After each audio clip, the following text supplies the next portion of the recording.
Last class में sir हमने purchase book बनाई थी, यही फॉर्मेट था। उसमें मैंने आउटपुट जीएसटी लगवाया था, आउटपुट कट करके इनपुट कर लेना वहां पर। एक्चुअली मैं हर साल पहले सेल बुक पढ़ाता हूँ, इसलिए मैंने आउटपुट जीएसटी लिखवा दिया। आउटपुट जीएसटी सेल बुक में आता।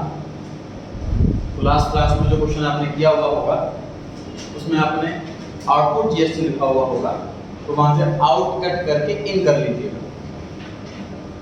जो एब्सेंट थे वो रिकॉर्डिंग से कर लेंगे क्वेश्चन लास्ट क्लास का, तो वो करेक्शन कर लेंगे, आउटपुट कीजिएगा, इनपुट लिखिएगा। अब बनाएंगे फॉर्मेट सेल्स बुक के लिए। इसमें तो आउटपुट दिया बनाएंगे सभी।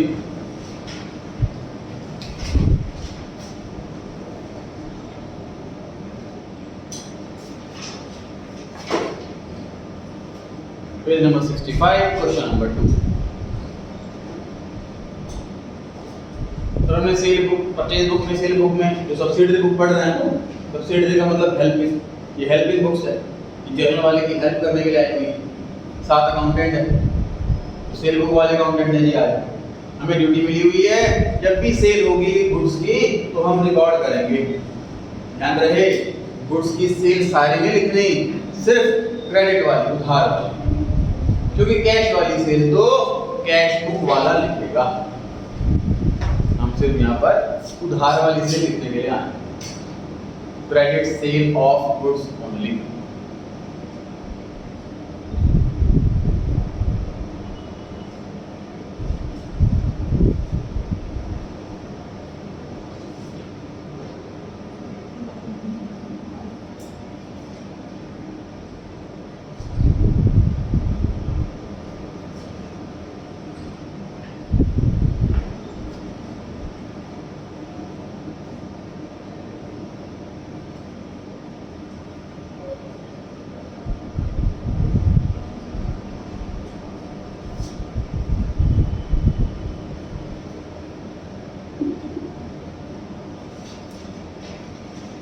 इसकी जनरेटरी बताया तो बच्चा, cheque issued to now,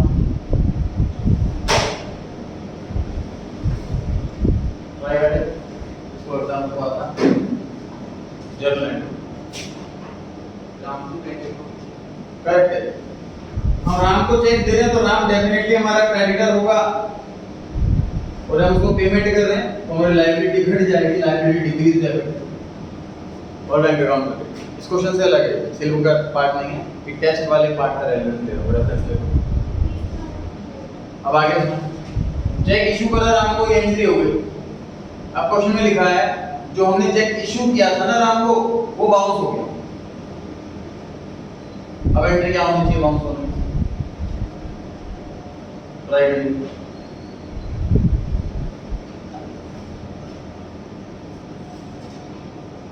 fragrance को लगता है आपको आता है, गलत बताने में पनिशमेंट कोई नहीं है। जितना आपने सीखा उस बेस पर आपको जो सही लग रहा है उसका आंसर दें, उल्टा सीधा जैसा भी। करेक्ट है सर। जो चेक इशू करने की एंट्री बाउंस होने पर उसी के रिवर्स एंट्री, तो ये एंट्री करनी है बाउंस होने पर। टेस्ट में यही था, cheque issued to Ram dishonoured. अब बताइए कैश बुक में ये किस तरफ आएगा, डेबिट साइड या credit side? Debit side, bank balance debit होगा, उसको डेबिट साइड में लिखना था, मेजॉरिटी बच्चे क्रेडिट साइड में लिख कर आए।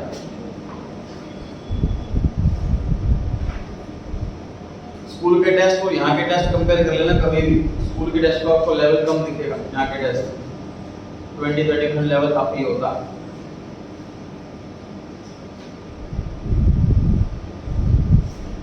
चलिए वापस आते हैं सेल बुक पर, सबका फॉर्मेट रेडी होगा। तो हम कैश बुक सेल बुक बना रहे हैं जी। Record the following transaction in the sale book of Gate Store Delhi April 2019।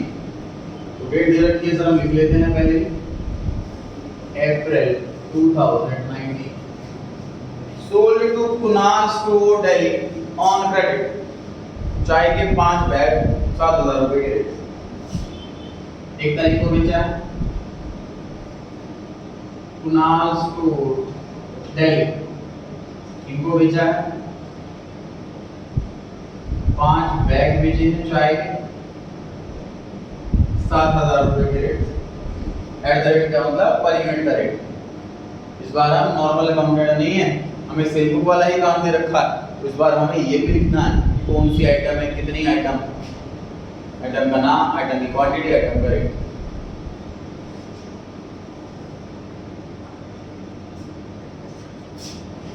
$35,000।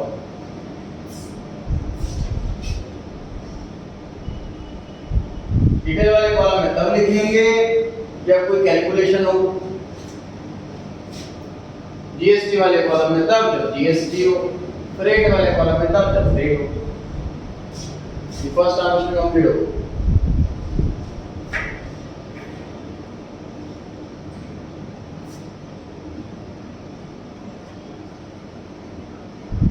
अप्रैल 5 में आ गया सर, मोहन स्टोर, इसको हमने सामान बेचा यूपी में, चाय के 10 बैग 5,000 रुपए के रेट से, मतलब 50,000 रुपए का।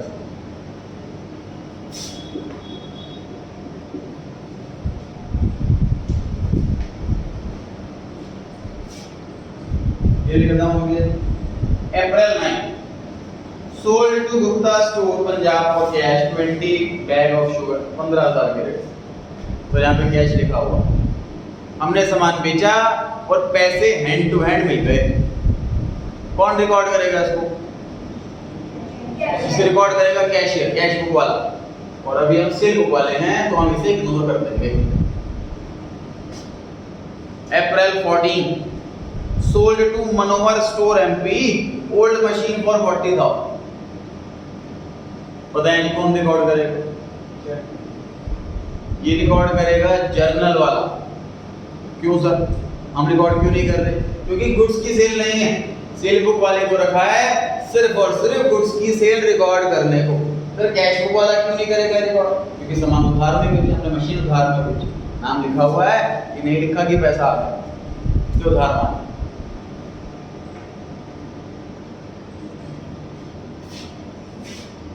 आप चाहो तो बुक में लिख सकते हो अप्रैल 9 के आगे कैश बुक, नॉलेज के लिए क्यों रिकॉर्ड नहीं हुआ, और अप्रैल 14 के आगे जर्नल। अप्रैल 18 पर आते हैं सर, मोहन सोल्ड टू नालायक स्टोर, आप लोगों का नाम लिखा,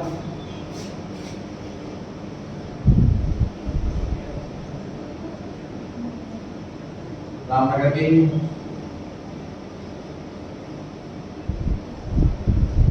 5 बैग्स ऑफ शुगर 1,000 रुपए के रेट से। अब यूज आएगा डिटेल वाले कॉलम, क्योंकि इसमें 2 आइटम है, ऐड भी करना पड़ेगा, डिस्काउंट है, लेस भी करना पड़ेगा। 5 बैग 1,000 रुपए के रेट से 5,000 के होगा। उसके बाद 10 बैग चावल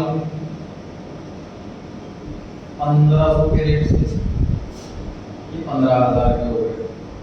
टोटल सामान हो गया 20,000 का।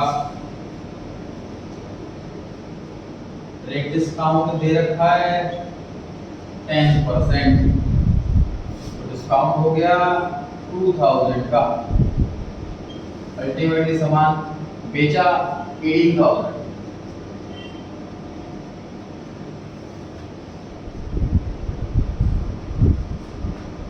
सिंपल एक नॉर्मल बिल बनता है, बिल्कुल वैसे ही बना रहे हैं। हालांकि बिल वाला अकाउंटेंट अलग होगा, हम सेल बुक वाले अकाउंटेंट हैं। बिल बनने के बाद बिल में से कॉपी कर रहा होता है, बेसिकली रिकॉर्ड करता है। तो उससे जूनियर लेवल के अकाउंटेंट करता है वाला, क्योंकि इसमें कोई माइंड नहीं लगाना होता, बस देख के कॉपी करना होता है, बिल में से देख करके रजिस्टर में कॉपी करना होता है। सबसे कम सैलरी होती है इस वाले अकाउंटेंट। जब नया अकाउंटेंट रखते हैं, बिल्कुल फ्रेशर से, कोई एक्सपीरियंस नहीं है, कोई नॉलेज नहीं है, तो उसको ये वाला काम देते हैं स्टार्टिंग में। जल्दी जल्दी करता है तो फिर धीरे धीरे काम बढ़ाते रहते हैं। 8,000 हो गया जी। बताइए वैल्यू में कितना लिखा जाए? 18,000। और टोटल वाले में 18,000।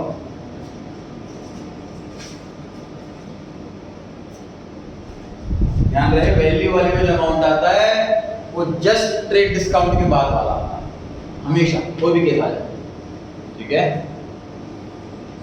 बड़े जी एडिंग पे कुरान ने अखबार बेचे, रिकॉर्ड करेंगे नहीं करें? नहीं करेंगे। कौन करेगा रिकॉर्ड?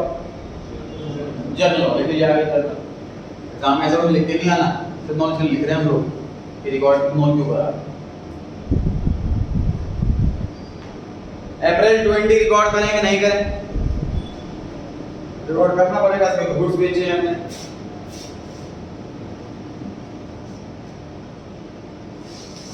बीस तारीख जैन स्टोर दिल्ली 50 किलो गेहूं 4 रुपए के रेट से 5,000 रुपए के लेस ट्रेड डिस्काउंट 10%, मतलब कि 500। तो मतलब हमने गेहूं अल्टीमेट बेचे, अल्टीमेटली 4500। हमारे ग्राहक का फोन आया जैन स्टोर से कि जी गेहूं भिजवा दो। हमने कहा जी बिल्कुल पैक करके एड्रेस में ले जाओ। उसका बोला ऐसा मेरे पास व्हीकल नहीं है लेके आने के लिए, आप भिजवा दो रिक्शा वगैरह करके, मैं किराया दे दूंगा। हमने रिक्शा वाले से बात कर ली और 200 रुपये किराया हमें इससे और लेना है।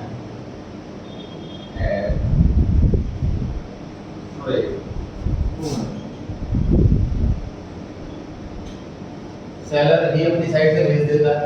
देखो उसकी वजह क्या है, मान लो बायर लेने के लिए आता तो बायर का तो डबल किराया लगेगा, अपनी प्लेस से वो सप्लायर की प्लेस तक जाएगा, फिर वहां से अपने प्लेस पर लेकर के डबल किराया लग जाएगा उसका।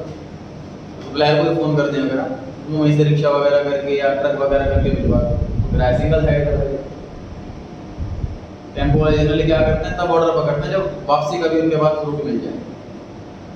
जैसे यूपी से दिल्ली आ रहा है, यूपी से दिल्ली तब आएंगे जब उनके पास कोई कस्टमर ऐसा मिल गया तो दिल्ली से यूपी का भी सामान भिजवा दो। बताइए कितना लिखे हैं वैल्यू में? हाँ जी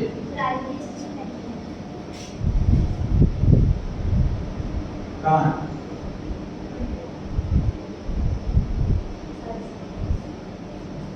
वैल्यू में 4500, उसके बाद फ्रेट में 200 और उसके बाद टोटल में 4700।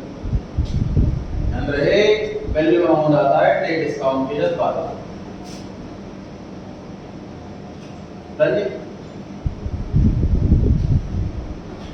इसके बाद अप्रैल 23 पर आ गई, ट्राई कीजिए खुद से। उसके बाद जगह पता मैं इसलिए मैंने कर रहा हूँ।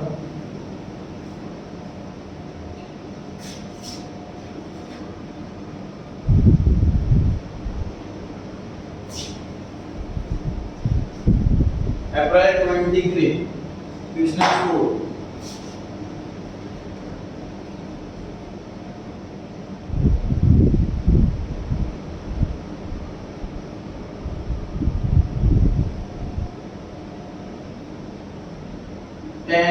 bags of sugar 500 grams, total में 5000। जब भी कैलकुलेशन करनी हो तब लिखना है आपको रिलेस वाले वाला। 5 bags of rice 1000 grams, detail वाले कॉलम में 5000। टोटल सामान बेचा 10000 का, हमने डिस्काउंट दे दिया 10% का, मतलब 1000 का, तो मतलब हमने सामान बेचा 9000 एट CGST 5%,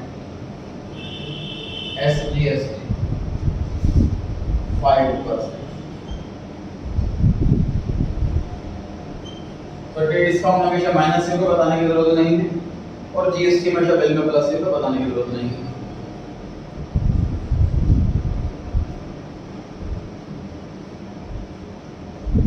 ब्रेक करेंगे हम लोग। बताइए वैल्यू में कितना 9000 ध्यान रहे हमेशा ट्रेड डिस्काउंट के जस्ट बाद वाला वैल्यू में आता है। Output CGST 450, output SGST 450, total वाले में 9900, टोटल पैसा लेना है 9900 और ये ब्रेक करके अमाउंट लिखा हुआ है। उसकी वैल्यू कितनी है जीएसटी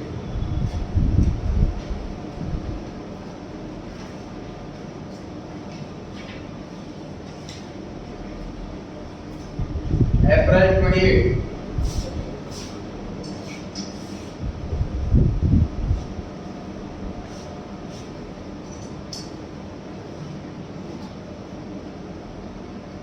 काजल स्टोर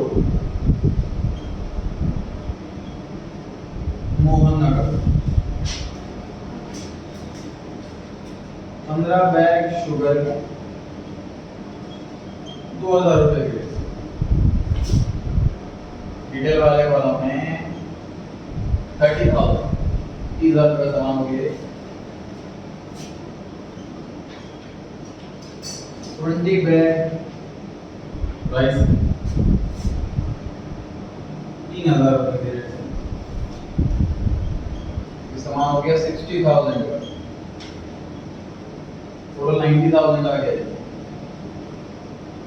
तो डिस्काउंट 10% है।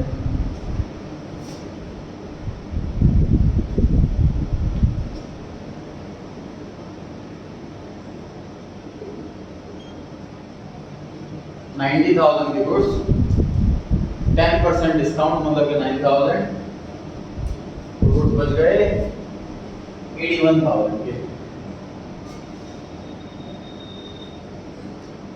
गुड्स बच गए 81,000 के।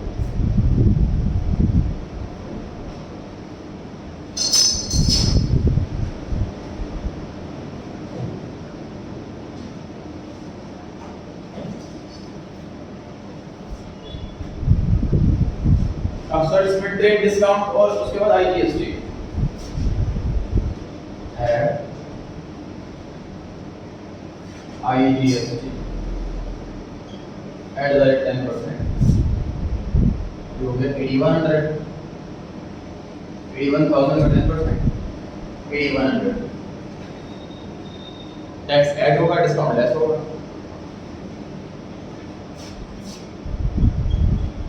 एट नाइन 100 बताइए वैल्यू में कितना अमाउंट बताएं 81,000 सर ट्रेड डिस्काउंट के जस्ट बाद वाला अमाउंट।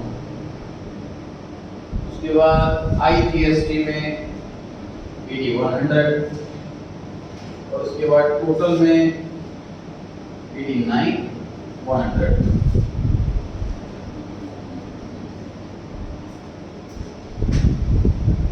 April 30 रहता है, इसको डाउट हो तो पूछें यहाँ तक।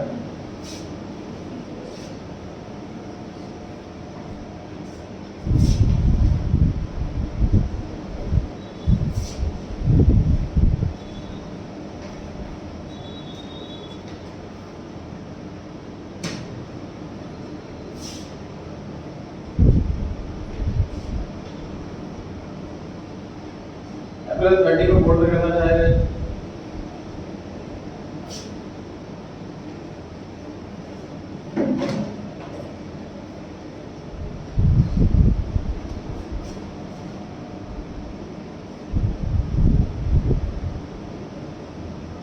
शिव स्टोर, इसको हमने सामान बेचा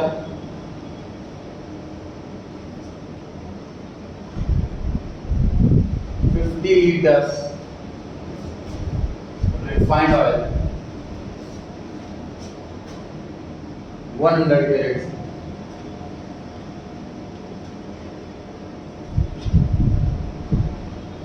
ये 5,000 रुपये रिटेल वाले कॉलम में 5।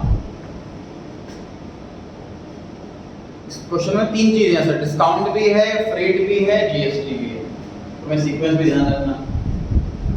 पहले डिस्काउंट आएगा 5,000 का 10% हुआ 500, तो गुड्स बिके अल्टीमेटली 4,500 के।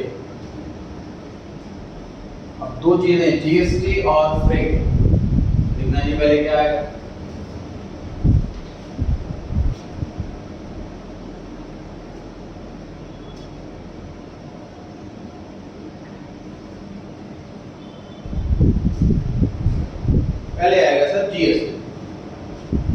जीएसटी इसमें आईजीएसटी ये वाला करना है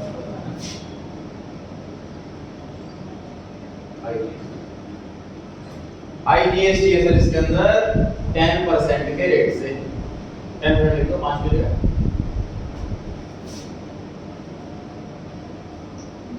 तो 450 हो गया सर 40 500 का 10% जो गया 450 गड़बड़ हो गई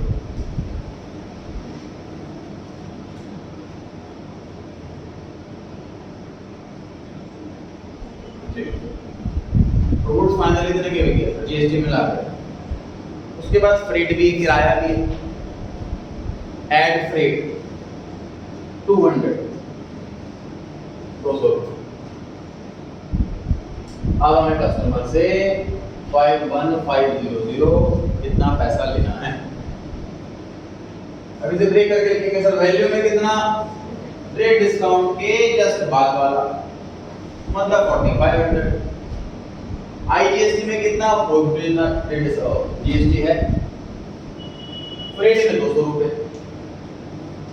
टोटल में टोटल वाला इसके बाद टोटल भी लिखना है आपको सारे कॉलम्स का वैल्यू से लेकर के टोटल तक टोटल भी करना है आपको सारे कॉलम्स का वैल्यू से लेकर के टोटल तक कंप्लीट हो गया जी मेरी साइड से सेल बुक वाला क्वेश्चन फटाफट कर सकते हैं आप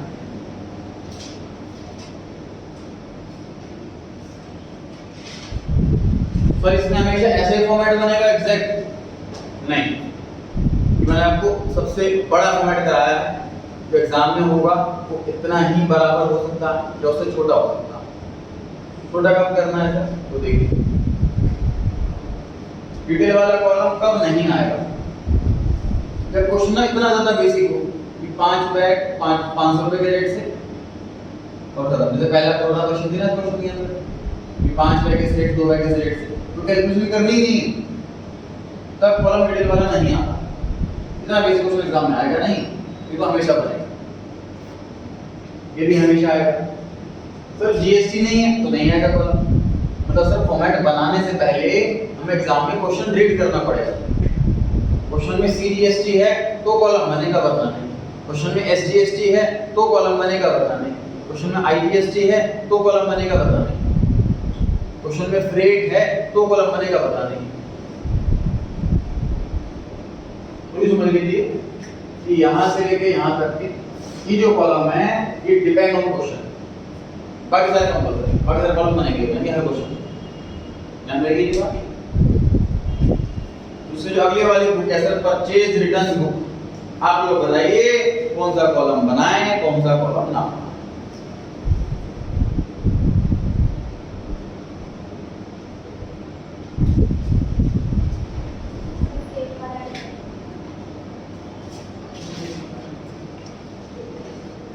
हाँ जी बताइए कौन सा कॉलम ना बनाएं फ्रेट वाला कॉलम नहीं बनाएंगे बाकी सारे कॉलम बनाएंगे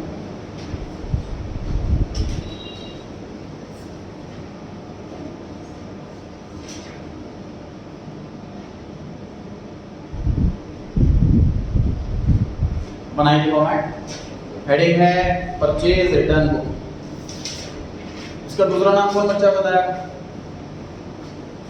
परचेज रिटर्न का दूसरा नाम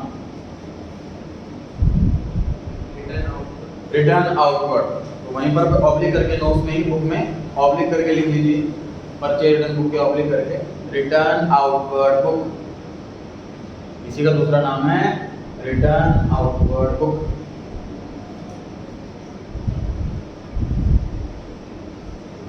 सारे बना के पेपर में तो हां जी कॉलम से तो सारे बना दे अरे हम वाला फिट के कॉलम जरूरत है भी बना दें वो ब्लैंक छोड़ दें मार्क्स नहीं कटेंगे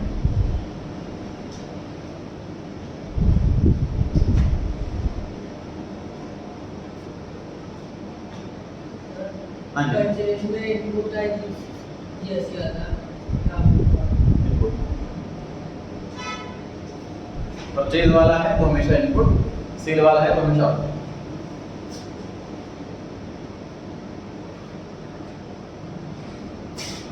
सर यहाँ पर आपने इनवॉइस नंबर लिखा था परचेज जब होती है उधार में तो इनवॉइस बनता है, सेल जब होती है उधार में तो इनवॉइस बनता है। जब परचेज रिटर्न होती है तो क्या बनता है, याद कीजिए चैप्टर नंबर 7 में परचेज रिटर्न करते हैं गुड्स तो क्या बनता है, कौन सा वाउचर बनता है, याद कीजिए।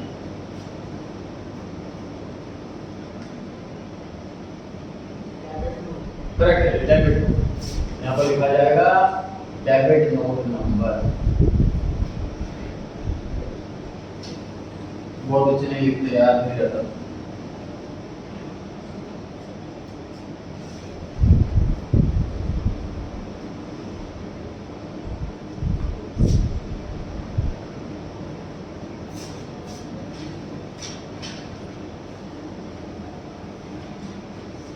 दो ही क्वेश्चन है इसके अंदर, बस थोड़ा सा फॉर्मेट में बता रहा हूं।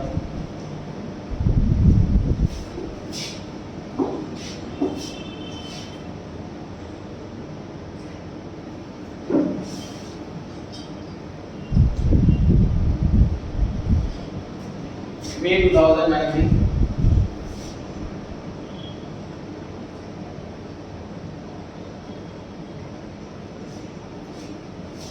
returned goods to Krishna। बताइए डिटेल वाले कॉलम में लिखते हैं कि सीधा फाइनल वाले कॉलम?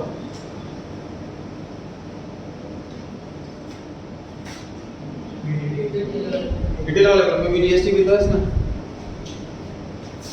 10,000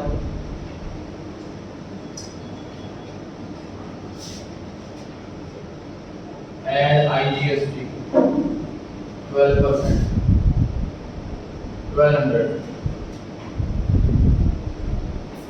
मैंने ना आउटपुट में इनपुट आएगा, परचेज वाला क्वेश्चन।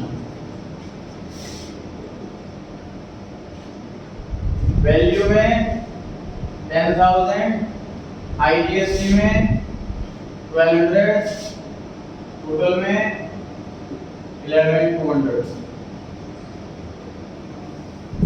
जीएसटी का अमाउंट जीएसटी वाले कॉलम में आएगा, जीएसटी से पहले वाला अमाउंट वैल्यू वाले कॉलम में आएगा। फ्रेट इस क्वेश्चन के अंदर है नहीं, कॉलम बनाओ मत या बनाकर ब्लैंक छोड़ दो, आपकी इच्छा।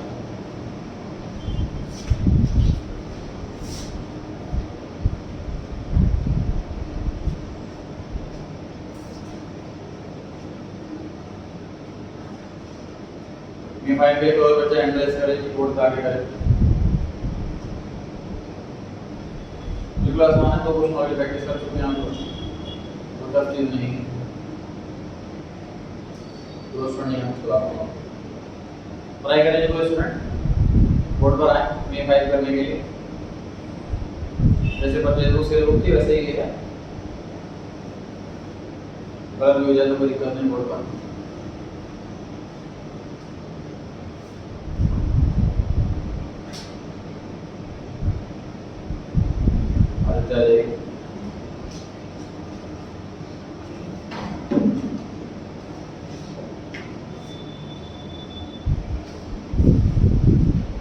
रिटर्न गुड्स टू राम, नाम लिखेंगे सर राम, डेट है May 5।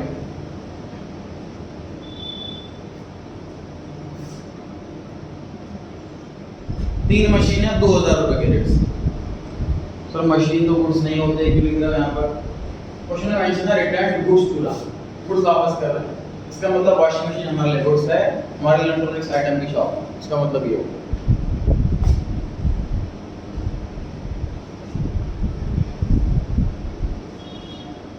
पहले आइटम का नाम मेंशन करो, ये काट दो क्लास वाला। 3 वॉशिंग मशीन @2000।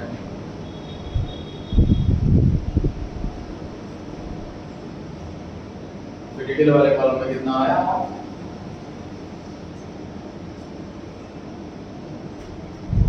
6,000। उसके बाद लेस कर रहे हैं हम ट्रेड डिस्काउंट, जो कि क्वेश्चन में गिवन है 10%, 600। उसके बाद आया अमाउंट 5,400। उसके बाद क्वेश्चन में CGST और SGST given 5% each. C GST और एसजीएसटी। अभी जीएसटी के बारे में कुछ पढ़ाया नहीं है, बहुत लिमिटेड सा बताया है, क्वेश्चन के में क्या ऐड होगा लेस होगा बस। इससे नेक्स्ट चैप्टर जीएसटी स्टार्ट होगा, हम चर्चा करेंगे डिटेल में जीएसटी किसे कहते हैं। 270 और फिर से 270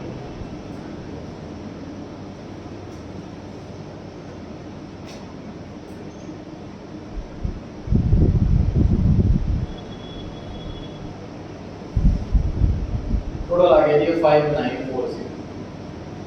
वैल्यू वाले कॉलम में कितना ट्रेड डिस्काउंट के जस्ट पास वाला, सीजीएसटी में 270, एसजीएसटी में 270, टोटल वाले कॉलम में फाइनल अमाउंट 5946। करेक्ट। तो आपको टोटल भी करना है वैल्यू से लेके टोटल वाले कॉलम का टोटल भी आपको करना है चारों टाइप्स के बुक्स में, परचेज बुक, सेल बुक, पकेडन बुक, क्लियरन बुक, चारों बुक्स में आपको टोटल जरूर करना है।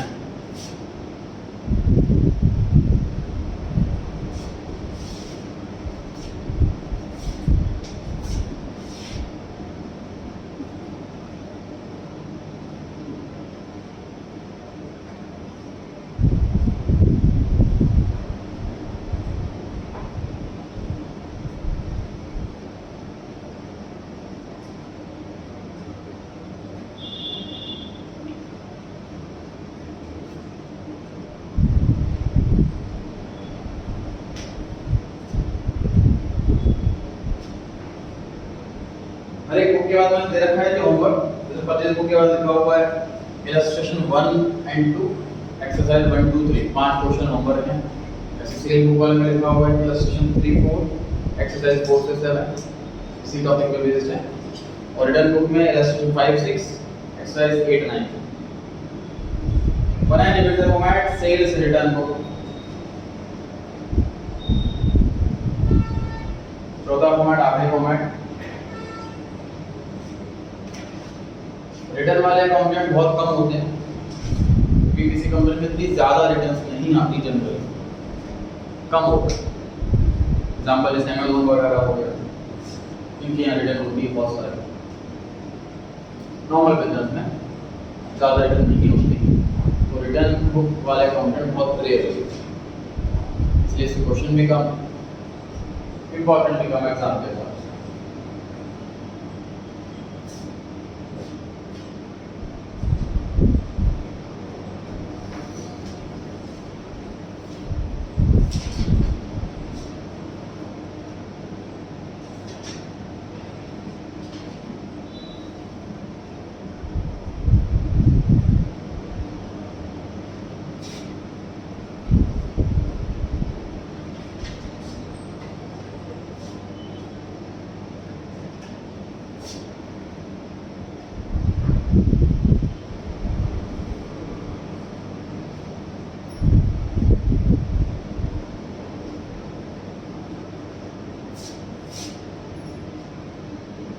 output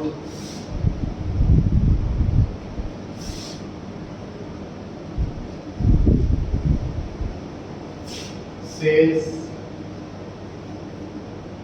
return book. दूसरा नाम बताएं रिटर्न बुक का, सेल्स रिटर्न बुक का दूसरा नाम रिटर्न इनवर्स। हमने सामान बेचा था, अब वापसी आ गया तो कुछ वापस आ रहे हैं इन, तो नोट्स में ही सेल्स रिटर्न बुक को ऑब्लिक करके लिख लीजिए return inward book. Sales return book में ऑब्लिक करके लिख लीजिए return inward book.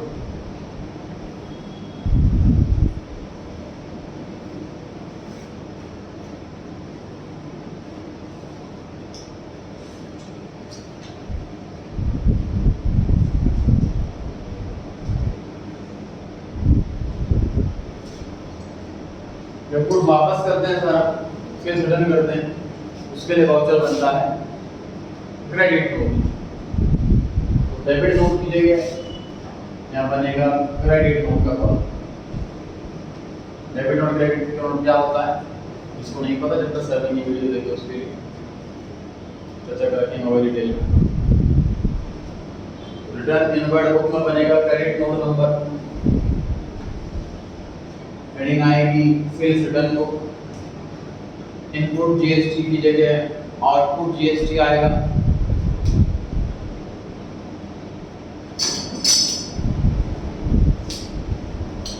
Question 4 complete हो गया।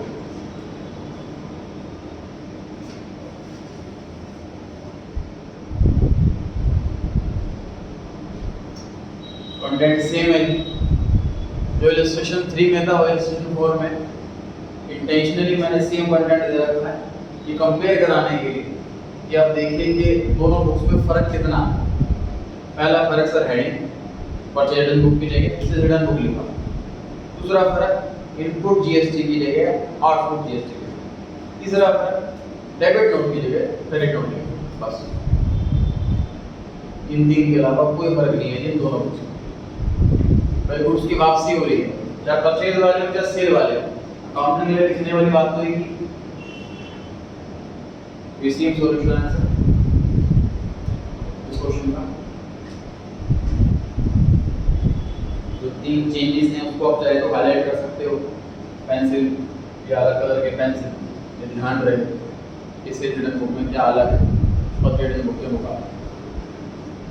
पहला हेडिंग, दूसरा इनपुट की जगह आउटपुट जीएसटी और तीसरा डेबिट नोट की जगह क्रेडिट।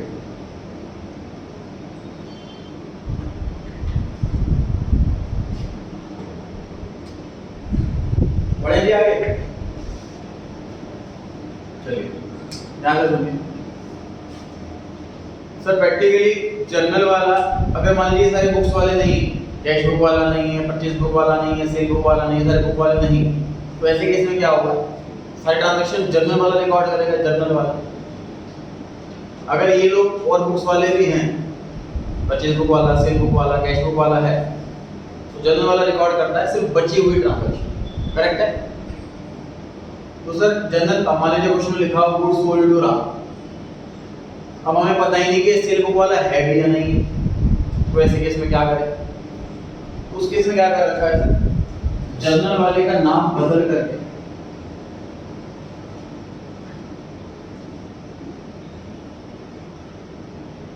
जर्नल प्रॉपर रखा हुआ।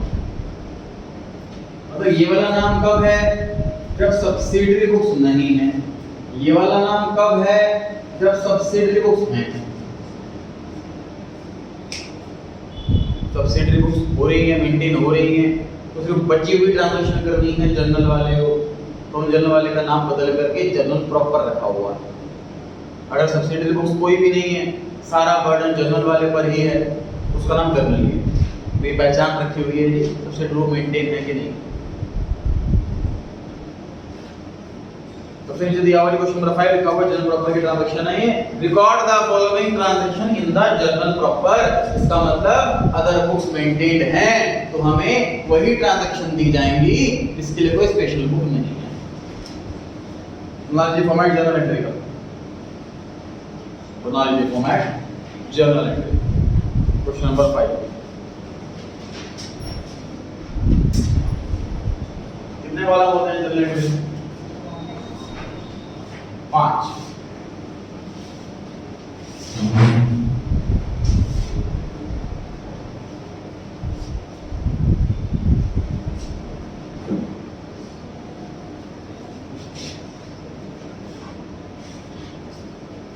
Next Sunday 2 test check account, trial balance और सब्सिडियरी बुक्स।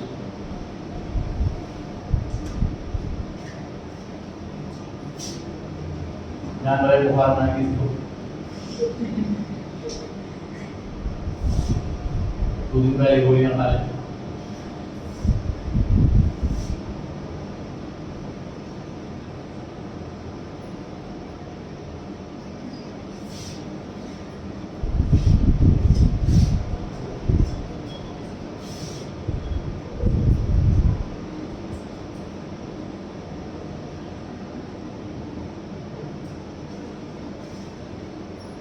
पहला, proprietor draws from his capital 5000।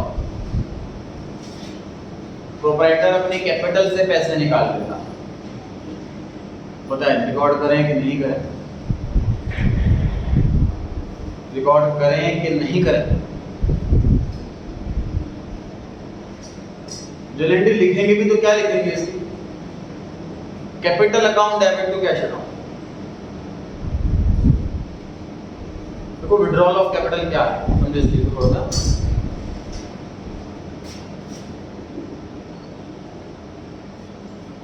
Withdraw of capital versus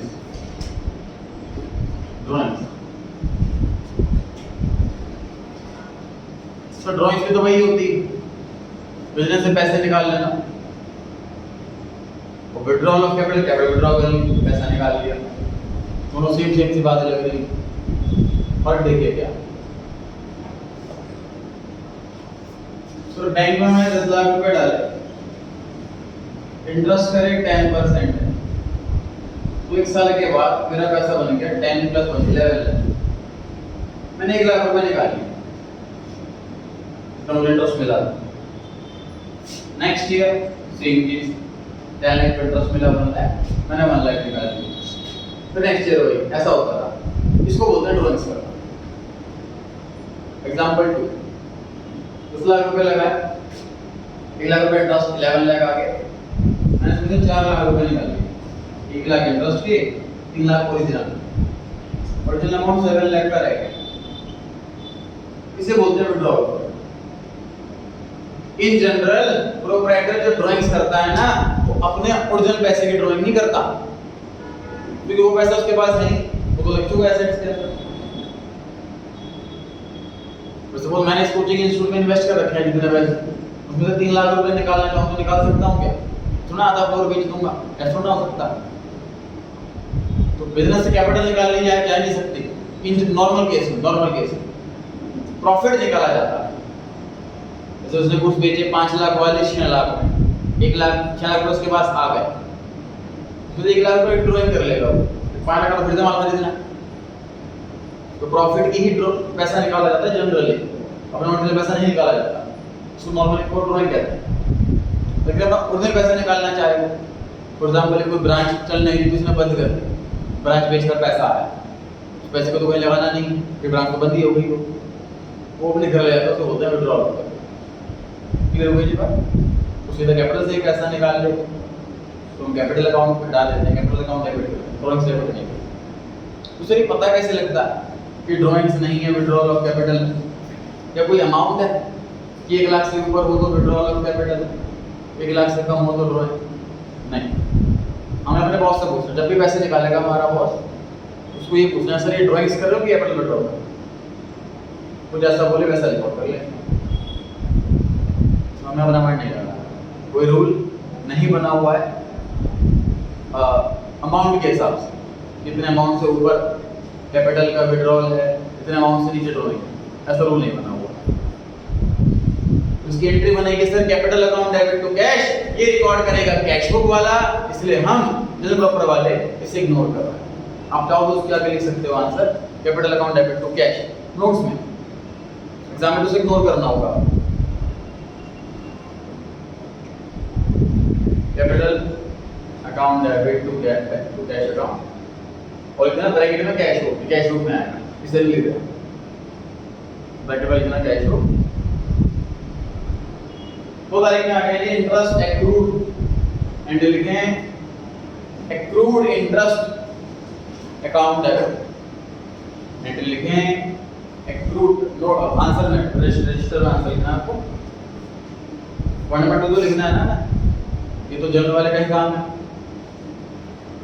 interest accrued का मतलब सर हमने इंटरेस्ट अर्न कर लिया बट रिसीव नहीं हुआ, इसके लिए तो कोई परचेज बुक वाला रिकॉर्ड करेगा ना कैश बुक वाला रिकॉर्ड करेगा, इसको तो हम जनरल प्रॉपर वाले ही रिकॉर्ड करेंगे।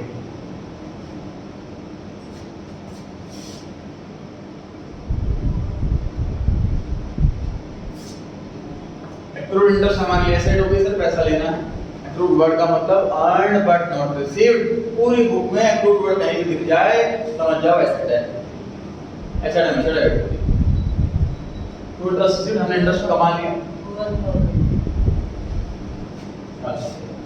अमाउंट 1000 है, पहले वाला देख लिया था।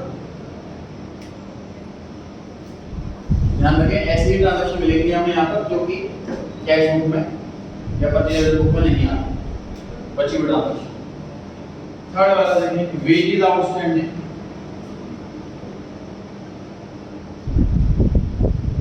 Wages account debit to wages outstanding 1500। उन वर्कर्स की सैलरी जो कुछ बनाते हैं उसे वेजेस कहते हैं। एक्सपेंस है डेबिट हो रहा है इसलिए। और अभी तक हमने पे नहीं करा, पेमेंट ड्यू हो गया बट पे नहीं हुआ है, इसी को आउटस्टैंडिंग बोलते हैं जी। आउटस्टैंडिंग वर्ड जब भी पूरी बुक में कहीं भी लिखा हुआ आ जाए समझ जाओ कि वो लायबिलिटी है। लायबिलिटी इंक्रीज होती है तो क्रेडिट होती है।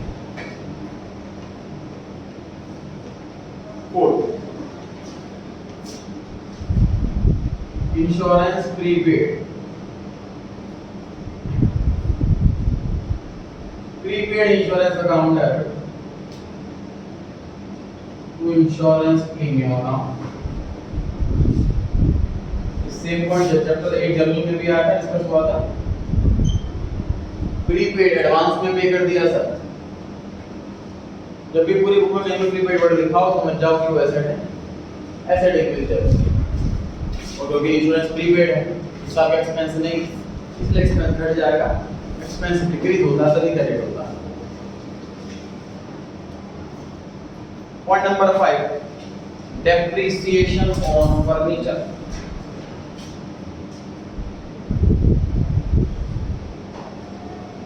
Depreciation is an expense.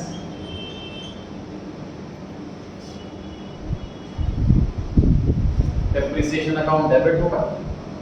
Depreciation furniture पर लग रहा है। Asset decrease credit. Again notice करें सर, ऐसी एंट्रीज हैं जो रेयरली होती है, रेगुलर बेस पे नहीं होती, रूटीन नेचर की नहीं।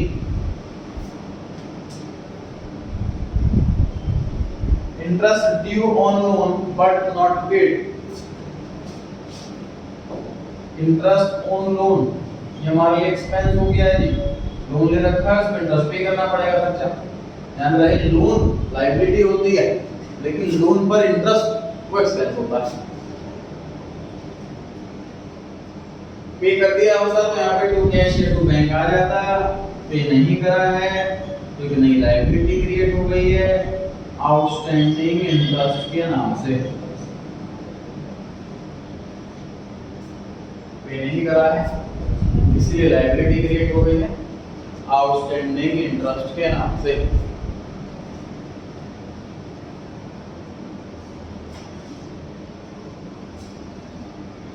तो 1 लाख रुपए का लोन,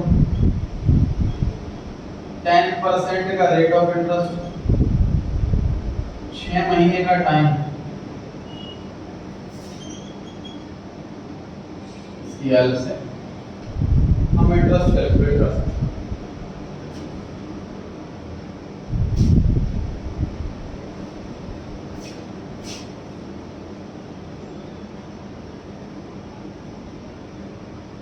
क्लोजिंग स्टॉक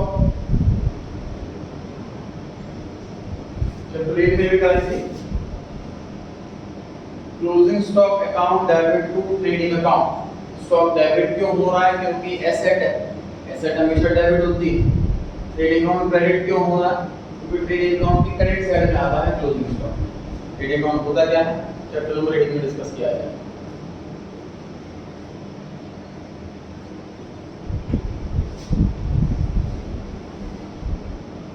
सब पढ़ करते हैं यार, जितना कराया उसको रिवाइज करें। अरे क्वेश्चन के बाद जो होमवर्क लिखा था होमवर्क करें। डाउट है तो नेक्स्ट क्लास में पूछें।